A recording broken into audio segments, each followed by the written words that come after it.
அஸ்ஸலாமு அலைக்கும் வரஹ்மத்துல்லாஹி வபரகாத்துஹு. அல்லாஹுவின் இறுதி தூதரான நபி ஸல்லல்லாஹு அலைஹி வஸல்லம் அவர்கள் உலகிற்கு உன்னத முன்மாதிரியாக இருக்கிறார்கள் என்பதில் எவருக்கும் சந்தேகமில்லை. நபி அவர்களை விமர்சித்தவர்கள் கூட இப்போது அவர்களின் பொன்மொழிகளை ஆய்வு செய்து வருகின்றனர்.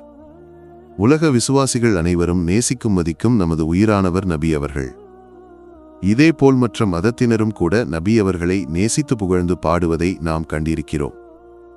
ஆனால் சங் பரிவார் போன்றவர்கள் நபி அவர்களை இழிவுபடுத்த முயற்சிக்கும்போது இனி நாம் பார்க்க போகும் வீடியோ நமக்கு அனைவருக்கும் பெரிய பாடத்தை அளிக்கிறது.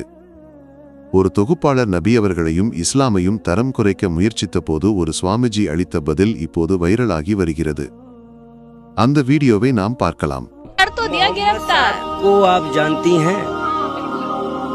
मोहम्मद हजरत मोहम्मद साहब कौन हैं? उनका जन्म कब हुआ था? उनका जन्म जब हुआ था जब आप लोगों को पैदा होते ही दफना दिया जाता था। उसे उसे उसे गुर्बत का जमाना कहा जाता था, जिहालत का जमाना।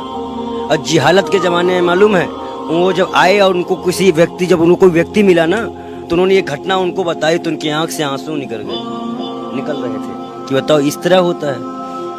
इसी उम्मत में उन्होंने शराब हराम कराई कि शराब पीने के बाद कोई किसी बेवा को या किसी औरत को बुरी नजर न देखे, मारे पीटे ना। हर वो नशा हराम कराया इस्लाम में जो पैर डगमगा दे।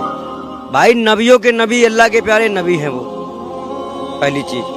दूसरी महत्वपूर्ण बात यह है कि भूखा अगर कोई पड़ोसी भूखा रहा तो कोई वो खाना, उन्होंने कहा कि आप खाना नहीं खा सकते। कई चीजें उन्होंने पाबंद की। 50 वक्त की नमाज थी, 50 वक्त की, 5 वक्त की नमाज हुजूर साहब से अल्लाह पाक से मीटिंग करके कराया उन्होंने। मतलब मिलते थे, पर्दे में उनसे बातचीत होती थी। मैं प्यारे नबी थे। और एक चीज मैं और बता दूं उनकी बेटी को लेकर, उन्होंने अपनी बेटी की शादी कोई बहुत बड़े घराने में नहीं की थी, एक गरीब के घर में की थी। सैयद फातिमा उनकी बेटी का नाम है, अली हुसैन उनके नमासे हैं। ये क्या बताएंगे? ये पढ़े हैं, कुरान पढ़ते हैं पंडित जी, पढ़िए। कुरान भी पढ़ते हैं, गीता भी पढ़ते हैं, बाइबिल भी पढ़ते हैं। காவி உடை அணிந்த இந்த சுவாமிஜி எவ்வளவு அழகாக நபி ஸல்லல்லாஹு அலைஹி வஸல்லம் அவர்களை பற்றி பேசியிருக்கிறார். இஸ்லாமையும் நபி அவர்களையும் பற்றி படித்தவர்களால் ஒருபோதும் நபி அவர்களை இகழ்ந்து பேச முடியாது. இஸ்லாமை புரிந்து கொண்டவர்கள் இஸ்லாமின் போதனைகளை உள்வாங்கி அதன்படி வாழ முயற்சிப்பார்கள் மட்டுமே.